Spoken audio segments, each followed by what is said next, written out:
درود بیکران، من علیرضام. امیدوارم که حالتون خوب باشه. خیلی خوش اومدید به کانال خودتون. راجع به سبک کینل کلاب ها ویدیو ساختیم که سول تورها چجوری هن که باکس در داخل سول در بیرون. امروز میخوایم راجع به مجموعه یو شکل با هم دیگه صحبت کنیم که چرا ساخته میشن، با چه اهدافی، در کجاها و چه نژادهایی رو معمولا نقش برداشت. مدل یو با توجه به شرایط، فضا، سرمایه و هدف از پرورش طراحی و ساخته میشن.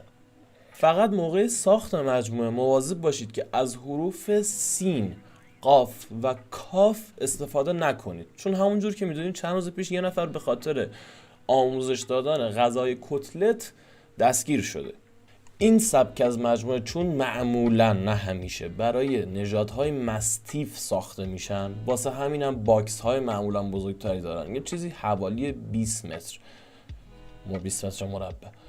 و سگ های مستیف اگر نمیدونید سگ های غول پیکر هستن. حالا ما داریم سگایی که پسفند مستیف دارن و کوچیکن، هم حالا تو این ویدیو وقتی میگیم مستیف منظورمون کانگال، سرابی، خراسانی، ارزم به حضورتون که آلابای، قفقازیه و چنین نژادهایی که واقعا سایزهای عظیم و جثه‌ای داره. جلوی هر باکس میشه که یک حیات اختصاصی وجود داشته باشه، مثل همون با باکس های سوله یا که تو ویدیو قبل گفتیم میتونن وجود نداشته باشه. اما از الان به بعد هر چیزی که تو ویدیو من میگم راجع به این سبک از مجموعه ساختن، راجع به مجموعه هایی که حیات اختصاصی ندارن، چون ماهیت سبک مجموعه های یو شکل بدون حیاته. حالا بعضیا دوست دارن حیات میذارن براش. خیلی سعی میکنم این بحثا رو پیش نیارم توی یوتیوب، چون میدونم هم خیلی شما علاقه ندارید بشنوید به اندازه کافی توی اینستاگرام و توییتر یا حالا کانال هایی که اختصاص دارن به این موضوع میشنوید. اما من مرگ نگین رو تسلیت میگم به همه مردم ایران، به خاطر اینکه نگین فقط یک دختر از شهر خمین نبود. این درد خیلی از دخترای جامعه ما بوده سالها و هست، که کاش اینجوری نبود. کاش در یک کشور دیگه ای بودیم با یک فرهنگ بهتر، با یک فرهنگ سالمتر، با یک فرهنگی که قتل اینقدر توش راحت نبود. بگذاریم. تیغه جدا کننده باکس ها، یعنی اینجا مثلا 4 تا باکسه، میتونه دیوار باشه یا میتونه نه فنس باشه که با اهداف مختلف سبک‌های مختلفی داریم که حالا یا دیوار بذارن یا فنس بذارن. البته هزینه هم میتونه دخیل باشه تو این موضوع. دیوار سیف ترین حالتشه که باد و سرما و گرما دهن حیوان رو سرویس نکنه، اما با اهداف مختلف ممکنه نرده یا فنس کشیده بشه که اولیش عرض کردم هزینه است، دومیش رو هم جلوتر میگم بهتون. لایک و کامنت و سابسکرایب یادتون نده. اگر از این سبک ویدیو خوشتون میاد، اگر این کانال رو دوست دارید، این کانال متعلق به خودتونه، سابسکرایب کنید که زودتر به دست افراد بیشتری برسه این ویدیوها و خانواده بزرگتری رو بتونیم دور هم دیگه داشته باشیم. این باکسمونه که این حیاتشی که درش باز میشه میاد حیوان به سمت شما، و اینجا هم پشت باکسه که من پشت دیوار باکس میشه. اینجا باید این تیغه همیشه دیوار باشه، نباید فنس باشه، نباید نرده باشه، این باید دیوار باشه و تیغه بین اینها. و این ببینید اگر این شروع این باکس ها باشه، اینجا باید دیوار باشه، اینجا دیوار باشه، حالا اینجا میتونه فنس باشه تا آخر.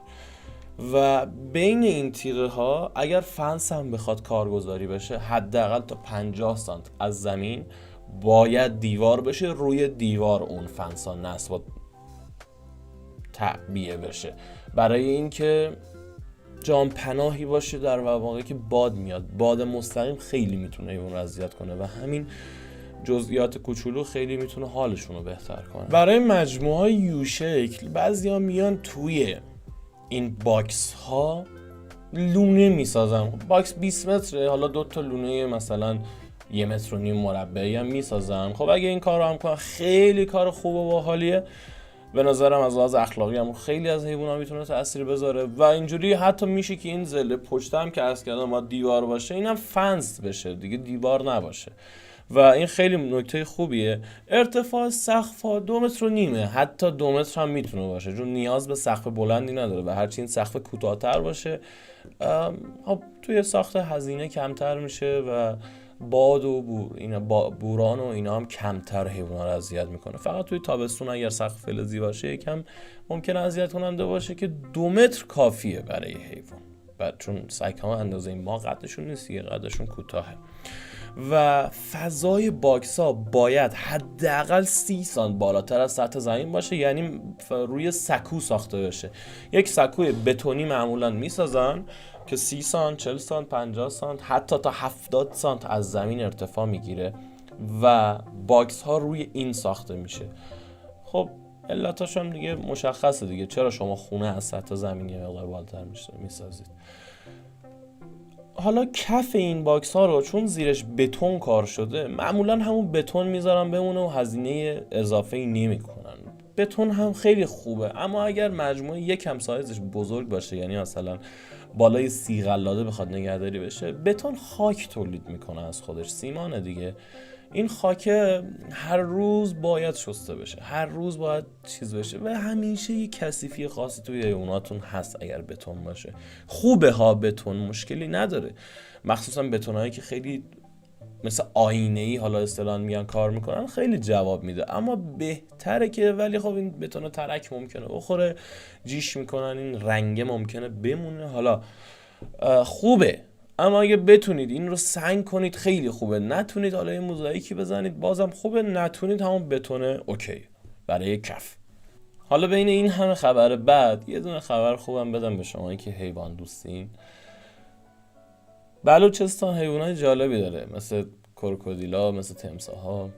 یکی از اونها خرس سیاهه که در معرض انقراض هم هستش. به هر حال ایران با اون این محیط زیست نباید نابود بشه. بگذاریم، حالا نمیخوام حالا همه رو بد کنم.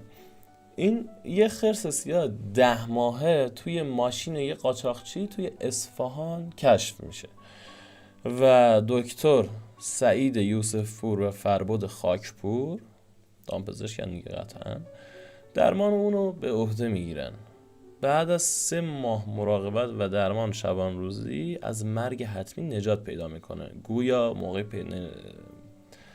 پیدا شدنش خیلی مریض حالت بوده، به هر حال اون کسی که داشته قاچاقش میکرده یا بلد نبوده نگهداری کنه یا براش اهمیتی نداشته. اگه اهمیتی هم داشت این بیشور اصلا قاچاق نمیکرد این حیوان به این عزیزی رو.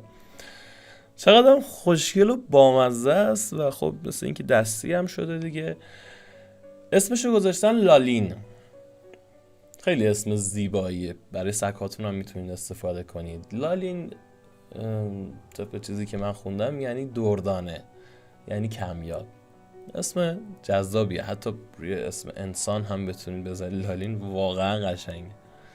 خب ساختار کلی باکس ها رو در مجموعه یو گفتیم. بریم برای، خب ببینید اگر این یو باشه، این باکس ها باشه، یه فضا خالی اینجاست دیگه. این چیه؟ این فضا برای بازی کردن، رها شدن سگ ها و تخلیه انرژیشونه که حالا دسته های چندتایی میان و بازی میکنن و با هم گپ و گفتی و چه خبر، باکس تو چطوره و اینا. حالا این میتونه 2 حالت ساخته بشه، یا جوری باشه که سگ‌هایی که آزادن در این محوطه با سگ‌هایی که در کیج هستن با همدیگه بتونن ارتباط برقرار کنن، یعنی ببینن همدیگه رو یا نبینن همدیگه رو. این با اهداف مختلف اینجوری ساخته میشه. اگر ببینن همدیگه رو، مجموعه دائما پر از سر و صدای سگ میشه و اگر نبینن همدیگه رو، خب مجموعه ساکت تری خواهید داشت. حالا چرا یه نفر باید همچین سر و صدایی رو به جون خودش بخره، به اعصاب خودش بخره که این همه سر و صدا رو در روز بخواد تحمل کنه؟ خب ما گفتیم این بیشتر در ترکیه مرسومه، درسته؟ فقط ترکیه نیست، در روسیه هم خیلی وقتا همینطوره، در کشورهایی که سگ‌های مستیف پرورش میدن همینطوره. خب تو ترکیه کانگال خیلی مرسومه پرورش دادنش و توی روسیه هم تبتیان مستیف و ارزم به حضور گل شما آلابای و قفقاز و این نژادها بیشتر مرسومه. واسه همین مجموعه این تیپی هم زیاد. البته بازم سبک داریم ما برای سگ‌های مستیف، حالا امروز داریم یورو میگیم، اونا رو هم حتما بهشون سر میزنیم. پرورش دهنده نژادهای مستیف معمولا میخوان که مولدهاشون جسور و جنگنده باشن. برای همین میان از فنس استفاده میکنن که سگ‌ها در باکس های کناریشون رو تا اون ته ببینن. سگ‌های روبرویشون رو مثلا اینجا یوه، یه سگ تو اینه، خب کل این سگ‌ها اینجا رو دید داره دیگه، و سگ‌هایی که باز میشن هم دید دارن، و سگ‌ها یه حالت کرمویی هم دارن، وقتی باز باشن با اونایی که تو پسن هی میپرن به هم دیگه، میدونن هیچ کاری نمیتونن کنن میپرن. و این پریدن ها و جسور بودن ها، این کل کل کردن نرهای بین مجموعه یا سگ هایی که حالا احساس آلفا بودن و قدرتمند بودن میکنن بین هم دیگه، اینها اون هدفیه که این پرورشدهنده میخوان، نه اینکه یک شکنجهگاه روانی ها، نه، این سگا سیستمشون اصلا این شکلیه و اینطوری میکنن که بهتر بتونن جواب بگیرن و تولیداتشون رفته شلتر نشه. خب براشون اهمیت داره رفتار سگ‌ها. مزایای این طرح یو اینه که میتونه تو هر ابعادی ساخته بشه. حتی خیلی وقتا میان از یو به خاطر کم جا بودنش استفاده میکنن. مثلا میگم طرف یه سوله که نه، مثلا یه فضای 100 متری داره، خب 100 متر خیلی فضای کمی، میاد دور تا دورش باکس بندی میکنه اینجوری، یو اون کفم سگا رو ول میکنه. حالا من خیلی پیشنهاد نمیکنم اینا، ولی منظورم اینه که میشه تو هر ابعادی انجامش داد، یا ابعاد فسقلی اینجوری یا گسترده های مثلا چند هزار متری. و مزایای دیگه‌ش اینه که میشه گرانسازی کرد، میشه ارزان سازی کرد. مثل اون که به جایی که مثلا 70 سانت زیرسازی بتونکاری بشه، بیاد 30 سانت بشه، 20 سانت بشه، جواب میگیره. به جای اینکه بیاد مثلا میگم نرده کشی کنه و تماما آهن کار کنه بینش، میتونه فنس کار کنه بینش. اینا دیگه بستگی داره به سرمایه اولیه و هدف اون فرد و اینکه حالا واقعا چه برنامه‌ای داره. میتونه سقفش رو پلیت کار کنه ارزون بیفته، میتونه نه بیاد سقف رو بتون کنه گرون بیفته. این دیگه مزیت‌های این طرحه که انقدر میتونه کم یا زیاد بشه. از عیب این طرح میتونم بگم برای سگ‌های ظریف سایز کوچیک اصلا مناسب نیست. ظریف نه فقط سایز کوچیک، ظریف و سایز کوچیک، چون ما سگ‌های سایز بزرگ هم داریم که ظریفن، توانایی موندن توی اون باکس هایی که دما توشون خیلی راحت میره، سرما خیلی راحت تو دل این باکس ها میره، گرما خیلی راحت تو دل این باکس ها میره رو ندارن و مناسبشون نیست. نظراتتون رو توی کامنت ها بگید. هر سوالی داشته باشید حتما میخونم، پاسخ میدم و موفق باشید.